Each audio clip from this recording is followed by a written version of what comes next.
ministre de la République française. Giovanna passe une enfance heureuse à Paris. Elle fait l'école publique, le lycée, puis elle s'épanouit dans une école du tourisme. Giovanna passe les étés à Barcelone, dans la maison familiale. À 20 ans, après une grosse déception amoureuse, elle s'accroche à l'héroïne. Comme à son caractère, elle fuit Paris en 1985 pour Barcelone. Elle reste sur l'équilibre 10 ans.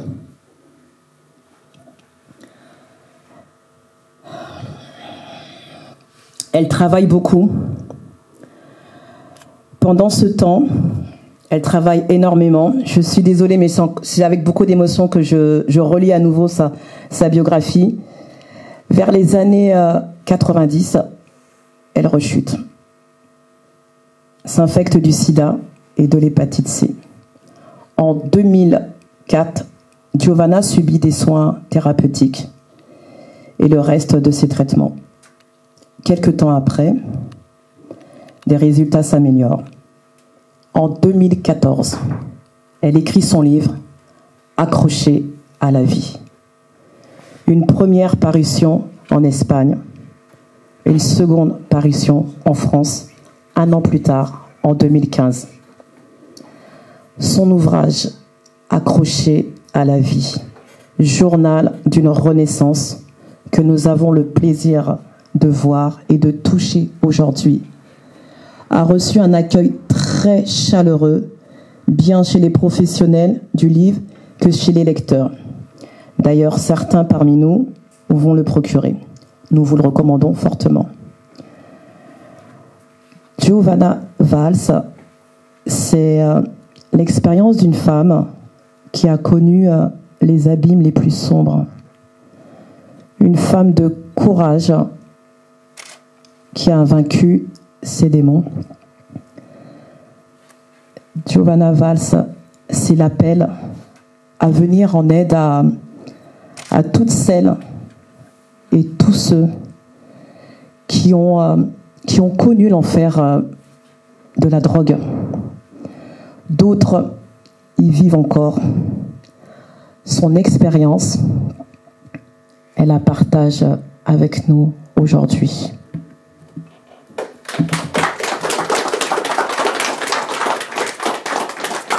Alors, je vais donc céder la parole à Giovanna Valls, qui va nous faire part de son premier exposé en nous présentant donc son ouvrage.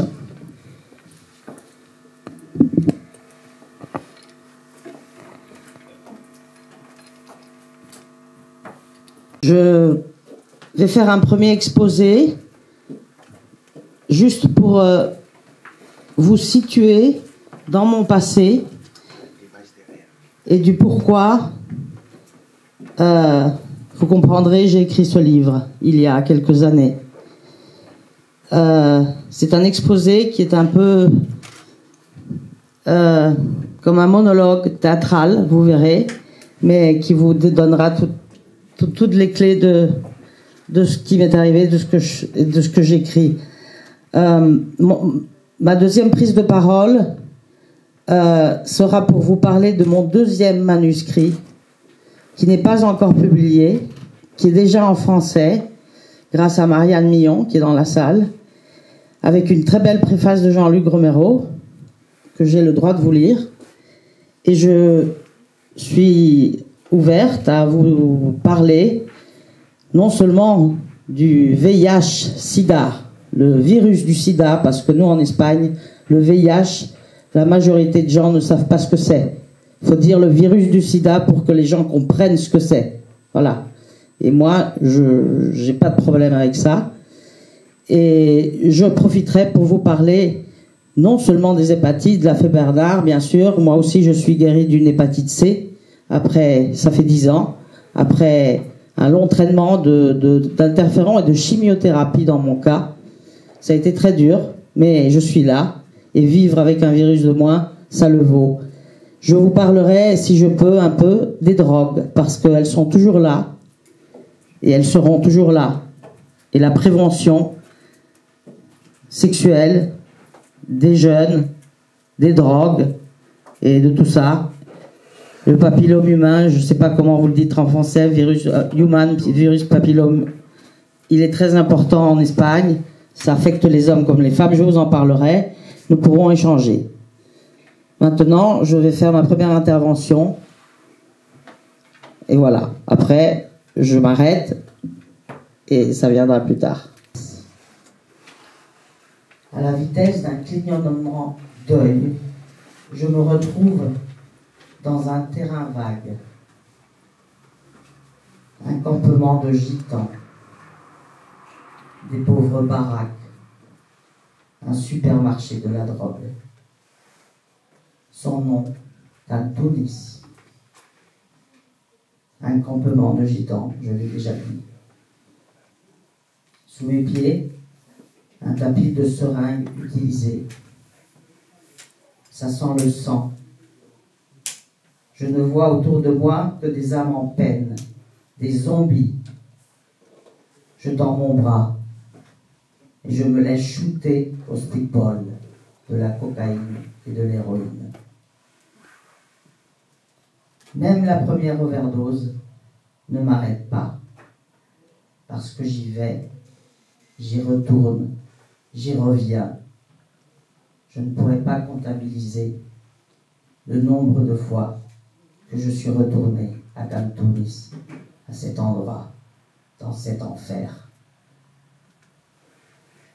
Depuis la première semaine, je suis infecté par le virus du sida et celui de l'hépatite C.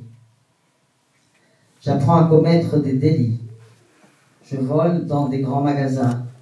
Je pense que c'est plus moral que dans des petites boutiques ou que de se prostituer.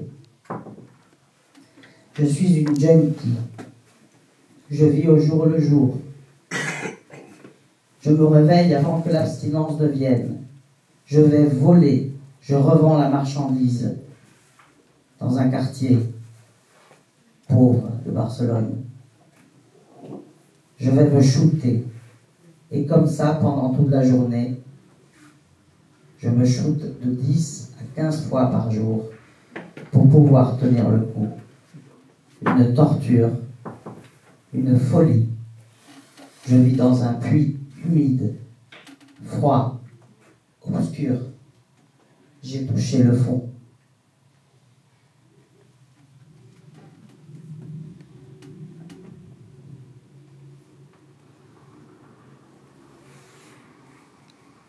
Virtuellement, grâce à Morgane aussi. Et on a un ami en commun, c'est comme ça que je l'ai connu, c'est Jean-Luc Romero. On s'est connus comme ça. Donc, moi, j'ai pas le VIH, mais j'ai vécu quelque chose de similaire. On a quelque chose, puisque toutes les maladies, hein, tout ce qui se passe dans la vie, c'est comme ça. Moi, je suis né en Espagne aussi, donc je suis arrivé ici. Avec mes parents, gâtés, ne manquaient de rien. Et j'ai eu la chance d'avoir une femme formidable, d'avoir réussi à monter ma société, d'avoir fait de la politique, et j'en fais encore. Avec Giovanna, on s'est toujours promis de ne jamais parler de Manuel, on ne l'a jamais fait, de manière, parce que je parlais à Giovanna, je ne parlais pas au Premier ministre, hein, donc... et ça, on l'a toujours tenu. Hein. Et à un moment donné, dans ma vie, malgré une femme formidable que j'avais, le bonheur que j'avais, je suis parti avec ma société, 6 mois, monter une autre société ailleurs. Et là, en me retrouvant tout seul, je suis tombé dans l'alcoolisme. Donc, je suis devenu alcoolique. C'est bon, c'est alcoolique, parce qu'il a fallu que j'aille me faire désintoxiquer. Mais pendant que j'étais alcoolique, je me suis piqué à l'héroïne. Donc, puis je fumais le cannabis. Hein. Donc j'étais un drogué qui n'a pas été infecté, grâce à Dieu, par le VIH. Mais je me suis piqué énormément. J'ai fait 3 tentatives de suicide. J'ai pas été aidé, hein, parce que j'avais honte de dire à mes parents que... Il me voyait, parce que ma mère, quand elle me voyait bégayer, me disait en espagnol qu'elle n'était pas saïro. que c'est arrivé mon fils. Et j'ai dit non, maman, c'est les médicaments que je prends qui me font bafouiller. On se cache, hein, on se cache toujours derrière quelque chose. Et ma femme, qui était une femme qui tenait la ligne droite, qui buvait pas, qui fumait pas, qui ne se droguait pas, qui et tout, à 48 ans, elle est partie. Elle est partie au ciel. Donc, chose qui arrive. Et moi, j'ai replongé encore plus fort dans tout ça. Et mes enfants, j'ai 3 enfants, ils m'ont mis au pied du mur. C'est pour ça que je raconte un peu cette histoire, parce qu'on peut tous s'en sortir malgré tout, malgré que nos parents eux-mêmes on ne puisse pas le faire. Hein. Comme toi, tu as eu la chance d'avoir ta maman Louise et ton père, hein, bien sûr, hein, qui t'a aidé. Mes enfants, un jour, adolescents, les pauvres, hein, ils étaient pas encore majeurs, ils m'ont pris, ils m'ont dit papa, il faut que tu arrêtes. Il faut que tu arrêtes tout, sinon on ne veut plus te voir de l'autre vie. On t'aime, mais voilà, c'est comme ça. Et moi, j'ai dit à mes enfants, bon, ça fait rigoler un peu, j'ai été addict au Ricard, bien sûr, et j'ai dit, sortez-moi 3 verres, parce que j'ai 3 enfants, et heureusement, j'en ai pas eu ça d'ailleurs, hein, et j'ai pris la bouteille de Ricard, je me suis servi 3 Ricards, et je les ai bu. Mes enfants se sont dit, mais qu'est-ce que tu fais, papa? On vient de te dire qu'on ne te verrait plus, quoi. Et j'ai dit, vous pouvez mettre les verres de côté. C'était un pari fou, hein, et j'ai réussi. J'ai plus bu, ça fait 20 ans que je ne bois plus. Je ne me drogue plus depuis 15 ans. Et des gens, malheureusement, sont partis qui n'avaient rien, hein, comme Jean-Luc Romero pourra te raconter ma vie, parce qu'on a été élus ensemble, on s'est connus on se connaît très très bien, et il me dit, je te comprends pas comment tu fais pour t'en sortir. Et donc je suis rentré dans tous les combats après, que ce soit l'alcool, que ce soit la drogue, le VIH que je connais que par toi et puis par d'autres, hein, mais que je n'ai pas eu, heureusement. Et aujourd'hui, je suis là pour toi, et je suis là pour, comment ça s'appelle, et dans d'autres situations, je me déplace partout. Pour Christophe. J'ai été dans le sud pour Jean-Luc Romero une fois, voilà. J'ai acheté toi qui fait une conférence. En tout cas, Pierre, je te remercie. La cocaïne, on s'en sort de la drogue. On peut se sortir de là où on s'en est pas. À Giovanna. Donc on va faire une petite pause. Bon, c'était ça. Le sida, c'était la maladie des Occidentaux, bien des gens. Ça ne nous concerne pas. Bon. En 91, donc, on me parle du VIH, de faire un test. Parce que le médecin, quand moi j'arrive, on me met sous perfusion, je sais que j'ai le paludisme en sortant. Et ils m'ont fait le test dans mon dos, sans m'informer. Mais comment donc me dire qu'on t'a fait un test sans t'informer et tu as le sida? Donc, le médecin qui... Moi, je n'étais pas très bon en anglais. Il me parle de AIDS.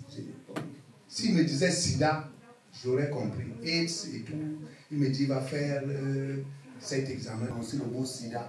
J'attendais que lui me dise quelque chose. Il ne me l'a pas dit. Bon, je m'enfonce dans ce silence-là. Je commence à perdre du poids. Heureusement, j'ai fait 2 enfants. J'ai fait 2 enfants en temps. 2 enfants. Bon. Mais sans que je sache que j'avais cette maladie. Mais je crois, par rapport à l'amour des parents, je crois que l'amour de mes parents aussi m'a apporté.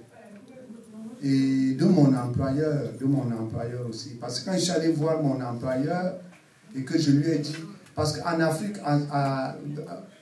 toute l'Afrique, au sud du Sahara, on était 50 000 personnes à nous soigner. En ce moment, on était environ 800 millions d'Africains. On était 50 000.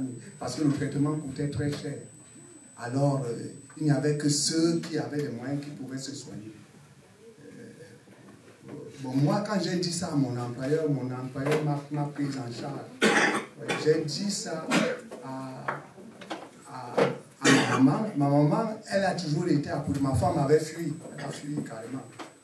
Et en partant, elle a même fui avec mes sous. Qu'elle fuit encore, je pouvais accepter. Elle fuit parce que j'ai le sida, ça peut se comprendre. Mais quand en partant, elle amène quand même la caisse. Parce qu'elle peut me laisser un peu de sous pour me soigner quand même. Elle est partie aussi avec les sous. Mais ma maman ne m'a pas fui, elle est restée là jusqu'en fin de temps. Et même mon papa, quand il est venu à l'hôpital, moi je pleurais, je disais j'avais le sida. Bon, mes jours sont comptés parce que je savais que je n'en avais plus pour 2-3 mois. J'étais très mal parti. Très mal parti. J'avais déjà des blessures dans la bouche et tous les actes. Mais j'ai senti cet amour-là, un peu comme Louise par rapport à Joël. Et j'ai senti vraiment cet amour. Et en plus de ça aussi, mon employeur, dès que j'ai dit ça à mon employeur a pris cette maladie en charge. On a besoin de se sentir aimé.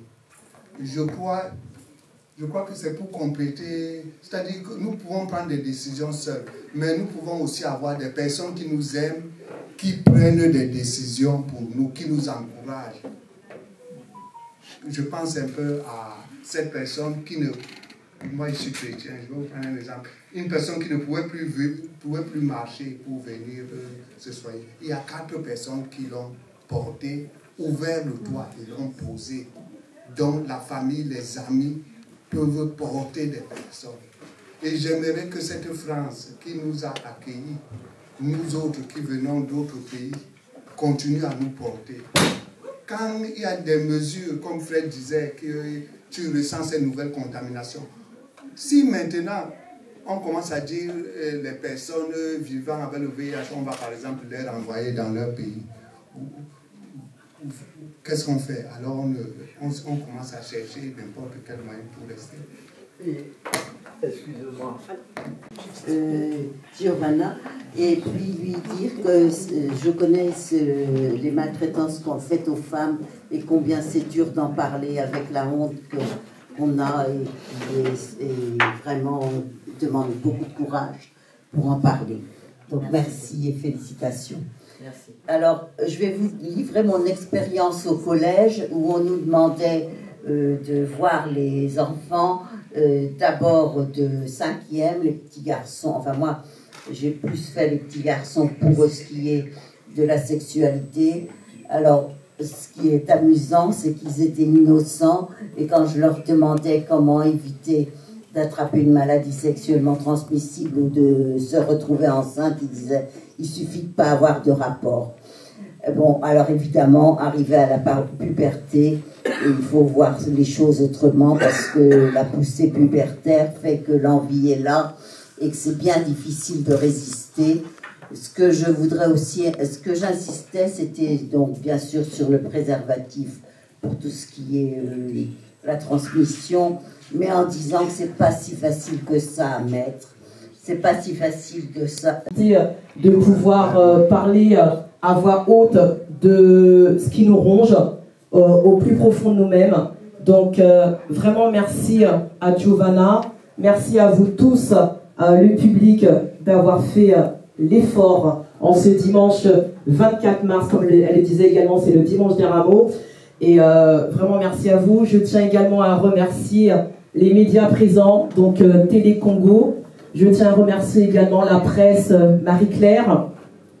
Et je tiens également à remercier la mairie du 20e arrondissement qui nous a mis à disposition cette salle de la vie associative et citoyenne. Je tiens à remercier également monsieur Bernard Bassama.